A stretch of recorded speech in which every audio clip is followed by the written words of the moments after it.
सावन का महीना चल रहा था। आसमान में काले बादल छाए हुए थे और गांव में लगातार झमाझम बारिश हो रही थी। चारों तरफ हरियाली थी, लेकिन शंकर के दिल में उदासी छाई हुई थी। शंकर अपने गांव में अपनी पत्नी राधा के साथ रहता था। उसका गांव में एक छोटा सा खेत था, जहां उसने इस बार कड़ी मेहनत से आलू की खेती की थी। आलू की पैदावार तो बहुत अच्छी हुई थी, लेकिन मुसीबत ये थी कि इस बार गांव के लगभग हर किसान ने अपने खेत में आलू ही उगाया था। आलू की इतनी ज्यादा पैदावार होने के कारण मंडी में आलू के दाम जमीन पर आ गिरे थे।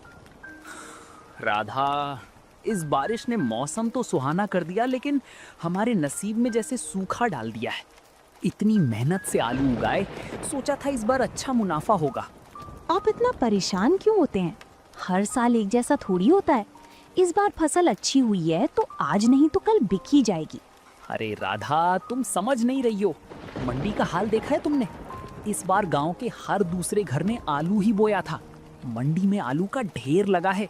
व्यापारी आधे से भी कम दाम लगा रहे हैं। जितनी लागत लगाई थी उसका आधा भी वापस नहीं मिल रहा। तो फिर क्या सोचा है आपने? क्या कौड़ियों के भाव बेच देंगे अपनी मेहनत? नहीं राधा, मैं इस घाटे में अपने आलू कभी नहीं बेचूंगा। व्यापारी समझ रहे हैं कि किसान मजबूर हैं, पर मैं अपनी खून पसीने की कमाई को इस तरह बर्बाद नहीं होने दूंगा। चाहे जो हो जाए, मैं अपने आलू घर के गोदाम में ही रखूंगा। पर घर में इतने आलू कब तक रखेंगे? अगर ज्यादा दिन रखे रहे तो इस सीलन और बारिश के मौसम में आलू सड़ने लगेंगे। तब तो हमें फूटी कौड़ी भी नहीं मिलेगी। मुझे नहीं पता राधा, बस इतना जानता हूँ कि इस दाम पर बेचना अपनी मेहनत का अपमान करना है। भगवान कोई ना कोई रास्ता जरूर दिखाएगा। शंकर ने अपने आलू नहीं बेचे और उन्हें अपने घर के पीछे बने गोदाम में सुरक्षित रख लिया। लेकिन अगले दिन जब बारिश थोड़ी थमी तो शंकर गांव के चौराहे की तरफ निकला, जहां गांव के दूसरे किसान, जिन्होंने घाटा सहकर भी अपने आलू पहले ही बेच दिए थे, अब शंकर की समझदारी का मजाक उड़ाने लगे थे। अरे देखो भाइयों, गांव के सबसे बड़े व्यापारी शंकर भाई आ रहे हैं। क्यों शंकर भाई, आपके आलू का क्या भाव चल रहा है आजकल? सुना है सोने के भाव बेचने के चक्कर में घर में ही सजा कर रखा है। हाँ भाई रामू, हम तो ठहरे मूर्ख किसान।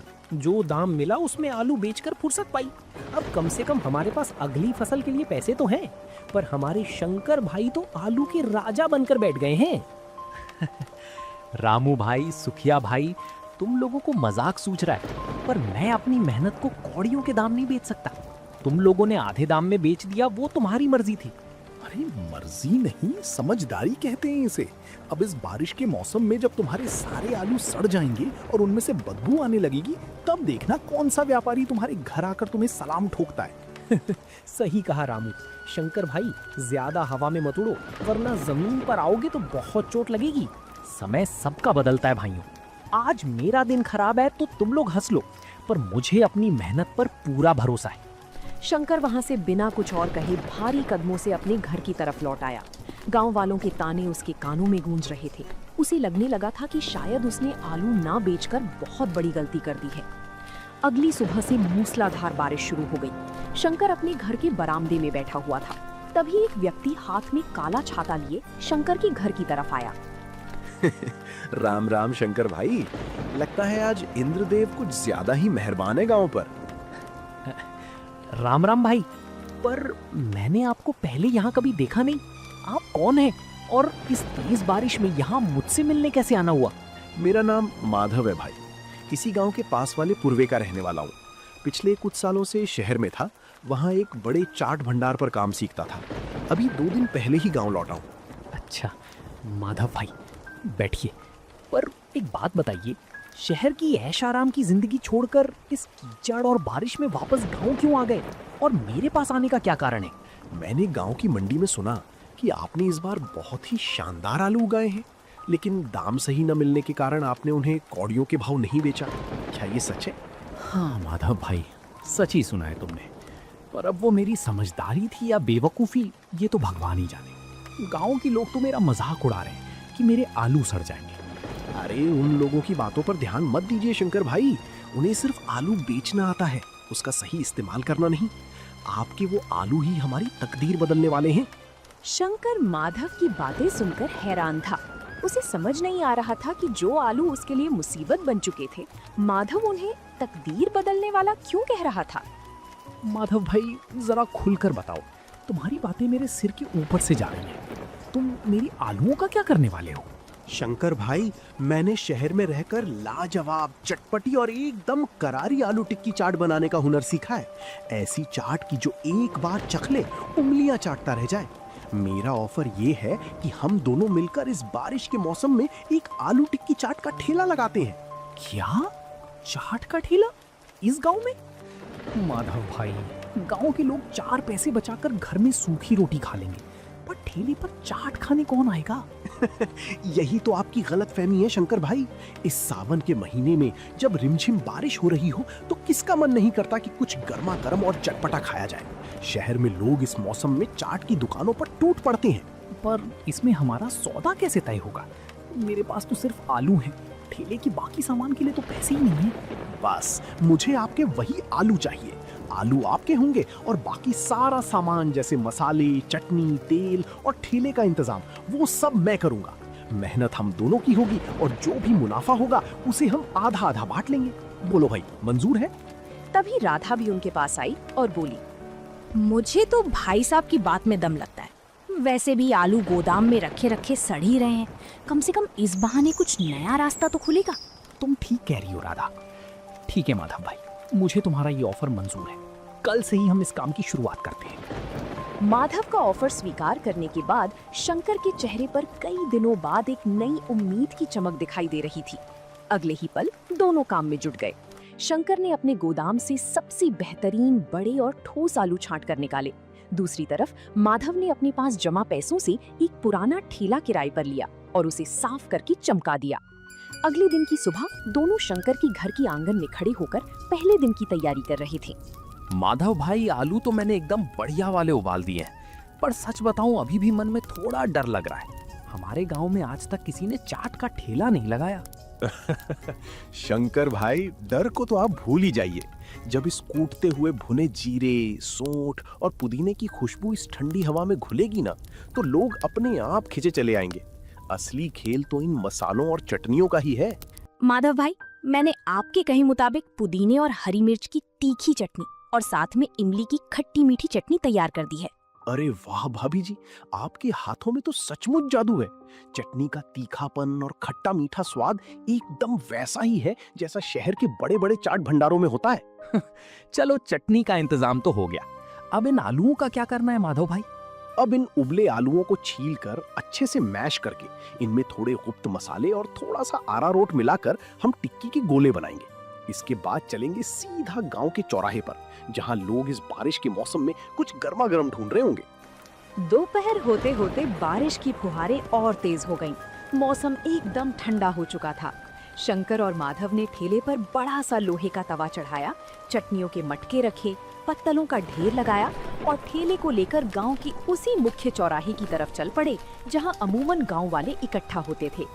जैसे ही उन्होंने चौराहे की एक बड़े पेड़ के नीचे अपना ठेला खड़ा किया, वहां मौजूद लोगों की नजरें उन पर टिक गईं। अरे सुखिया, जरा अपनी आंखें मलो और देखो, ये हमारे शंकर भाई क्या कर रहे हैं?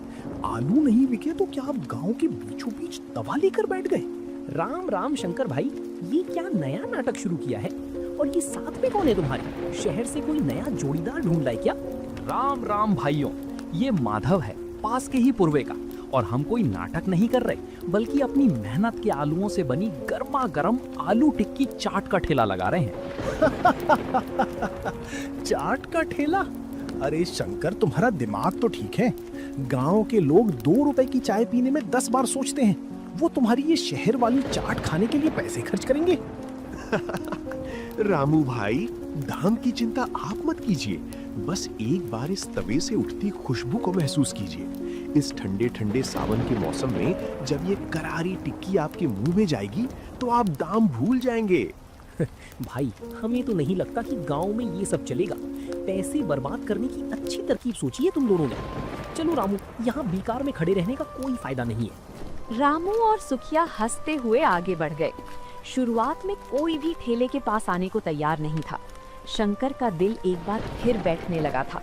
लेकिन माधव के चेहरे पर अब भी पूरा आत्मविश्वास था। वो तवे पर टिक्कियों को पलट रहा था, जिससे एक बेहतरीन सौंधी खुशबू पूरे चौराहे पर फैलने लगी थी। महक इतनी लाजवाब थी कि वहां से गुजरने वाले लोग चाहकर भी अपनी नजरें ठेले से नहीं हटा पा रहे थे। तभी गांव के मुखिया जी, जो अपनी बड़ी सी छतरी ताने हवेली की तरफ जा रहे थे, ठेले के पास आकर रुक गए। अरे शंकर, ये तुम्हारे ठेले से कैसी गजब की खुशबू आ रही है भाई। पूरे चौराहे को महका दिया है तुम दोनों ने। ये की बना रहे हो? राम राम मुखिया जी, ये हमारे खेत के ताजा आलूओं से बनी गर्मा गर्म आलू टिक्की चाट है। मेरा पार्टनर माधव इसे शहर से सीख कर आया है। इस सावन की बारिश में आपके लिए एक पत्तल तैयार करवाऊं। चाट? शहर में तो बहुत खाई है, पर हमारे गांव में ये सब कहाँ बनता था। चलो, खुशबू तो बहुत लाजवाब है। हमारे लिए भी एक पत्तल लगाओ जरा, देखें तो सही तुम्हारे आलूओं में क्या जादू है। अभी लीजिए मुखिया जी, एकदम कड़क और करारी टिक्की लगाता हूँ आपके लिए। माधव ने फुर्ती से 2 करारी टिक्कियों को बीच से तोड़ा, उन्हें पत्तल पर रखा। ऊपर से गाढ़ा दही, हरी मिर्च की तीखी चटनी, इमली की लाल चटनी और अपना खास सीक्रेट मसाला छिड़ककर मुखिया जी के हाथ में थमा दिया। आसपास खड़े गांव वाले बड़े ध्यान से मुखिया जी का चेहरा देख रहे थे कि उन्हें ये स्वाद कैसा लगता है। वाह, अरे वाह शंकर, मजा ही आ गया भाई। ये टिक्की बाहर से जितनी करारी है, अंदर से उतनी ही नरम है। और ये चटनियों का तालमेल, भाई वाह, ऐसी चाट तो मैंने शहर के सबसे बड़े बाजार में भी नहीं खाई थी। मुखिया जी की तारीफ सुनते ही वहाँ तमाशा देख रहे गांव वालों के मुंह में पानी आ गया। गांव में मुखिया जी की बात का बहुत वजन था। जैसे ही उन्होंने पत्तल खाली की और जेब से पैसे निकालकर शंकर को दिए, वैसे ही दूर खड़े दूसरे राहगीर भी धीरे धीरे ठेले की तरफ कदम बढ़ाने लगे। बारिश की फुहारें अब भी जारी थीं, जो इस गर्मा गर्म चाट के मजे को दोगुना कर रही थीं। माधव भाई, मेरे लिए भी एक पत्तल जल्दी से लगाना। थोड़ा तीखा ज्यादा रखना। खुशबू देखकर अब और कंट्रोल नहीं हो रहा। भाई, 2 पत्तल हमारे घर के लिए भी बांध दो। इस सुहाने मौसम में ऐसी करारी टिक्की खाने का मजा ही कुछ और है। हाँ हाँ, सबको मिलेगी भाइयों, कोई बिना खाए नहीं जाएगा। शंकर भाई, जरा गोदाम से और उबले हुए आलू लेकर आओ, तवे पर टिक्कियां कम पड़ रही हैं। अभी लाया माधव भाई, तुम तवे को खाली मत होने देना। मैं अभी और आलू लेकर आता हूँ। अरे सुखिया, ये क्या हो रहा है? जो गांव वाले 4 आने खर्च करने को तैयार नहीं थे, वो शंकर के ठेले पर लाइन लगाकर खड़े हैं। हाँ भाई रामू, हमने तो अपने आलू औने पौने दाम में व्यापारियों को बेच दिए और हमें कुछ हासिल भी नहीं हुआ। यहाँ तो शंकर अपने आलूओं को सोने के भाव बेच रहा है। इसकी तो किस्मत ही पलट गई। शाम होते होते शंकर के घर का आधा गोदाम खाली हो चुका था और ठेले के गल्ले में पैसों का ढेर लग गया था। जो किसान कल तक शंकर की लाचारी पर हंस रहे थे, आज वे उसकी समझदारी और माधव के हुनर की दाद दे रहे थे। शंकर को समझ आ गया था कि सही समय पर सही फैसला लेने से आपदा को भी अवसर में बदला जा सकता है। दिन हफ्तों में बदल गए और सावन का पूरा महीना शंकर और माधव के चाट के ठेले के नाम रहा। शंकर का जो आलू गोदाम में सड़ने की कगार पर था, अब उसकी एक एक गांठ सोने के भाव बिक चुकी थी। एक शाम ठेला बंद करने के बाद शंकर और माधव गल्ली के पैसे गिन रहे थे। माधव भाई, अगर आज से 1 महीना पहले कोई मुझसे कहता कि मैं अपने आलूओं से इतनी कमाई करूंगा, तो मैं उसे बेवकूफ समझता। ये सब तुम्हारी वजह से हुआ है भाई। अरे नहीं शंकर भाई, ये आपकी मेहनत और सही समय पर हिम्मत ना हारने का नतीजा है। अगर आप उस दिन व्यापारियों के आगे घुटने टेक देते और आलू औने पौने दाम में बेच देते, तो आज हमारे पास ये हुनर दिखाने का मौका ही नहीं होता। और माधव भाई के उस अनोखे आइडिया को तो भूल ही नहीं सकते। उन्होंने संकट को मुनाफे में बदल दिया। सच में शहर से सीखा हुआ हुनर आज हमारी पूरी गांव के काम आ गया। भाभी जी, काम तो अभी और बढ़ेगा। सावन का महीना खत्म होने वाला है, लेकिन हमारी चाट का स्वाद लोगों की जुबान पर ऐसा चढ़ा है कि अब ये रुकने वाला नहीं है। हमारे पास जितने आलू थे, वो तो अब खत्म होने वाले हैं। हाँ माधव भाई, ये बात तो मेरे दिमाग में आई ही नहीं। हमारे गोदाम के आलू तो बस 2-3 दिन के ही बचे हैं। उसके बाद हम टिक्की किस चीज की बनाएंगे? हमारा ठेला कैसे चलेगा? चिंता मत कीजिए शंकर भाई, इसका रास्ता भी हमारे पास ही है। कल सुबह चौराहे पर चलते हैं, वहीं इस समस्या का समाधान मिलेगा। अगली सुबह जब शंकर और माधव चौराहे पर पहुंचे तो वहां रामू, सुखिया और गांव के कई अन्य किसान पहले से ही मौजूद थे। लेकिन आज उनके चेहरों पर मजाक उड़ाने का भाव नहीं, बल्कि सम्मान और एक उम्मीद थी। उनके पास आलू के बड़े बड़े बोरे थे। शंकर भाई, हमें माफ कर देना। हमने तुम्हारी मजबूरी का मजाक उड़ाया था, पर तुमने और माधव भाई ने जो कर दिखाया उसने हमारी आंखें खोल दी। हाँ शंकर भाई, हमने तो अपने आलू जल्दबाजी में बेच दिए थे, लेकिन हमारे घरों में खाने और अगली फसल के लिए जो थोड़े बहुत अच्छे आलू बचे थे, हम वो तुम्हारे पास लाए हैं। हमारे आलू भी अपनी चाट में इस्तेमाल कर लो भाई। रामू भाई, सुखिया भाई, आप लोग ये क्या कह रहे हैं? शंकर भाई, यही तो मैं कल रात कह रहा था। अब हमारा ये ठेला सिर्फ आपका और मेरा नहीं रहा। हम गांव के दूसरे किसानों से सही और मुनाफे वाले दाम पर आलू खरीदेंगे।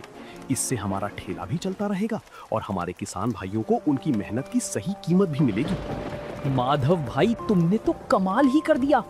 भाइयों, विपत्ति के समय जो समझदारी और साथ काम आए, वही असली ताकत है। आज से हमारे इस ठेले पर पूरे गांव के किसानों की मेहनत महकेगी। जो आलू कभी संकट का कारण बना था, आज वो पूरे गांव की समृद्धि का जरिया बन चुका था। सावन की वो बारिश थम चुकी थी, लेकिन शंकर के जीवन में खुशियों की जो बरसात शुरू हुई थी, वो अब कभी थमने वाली नहीं थी। तो दोस्तों, आप लोगों को ये कहानी कैसी लगी? कमेंट करके जरूर बताएं। और ऐसी कहानियों को देखने के लिए वीडियो को लाइक करें और चैनल को सब्सक्राइब करें।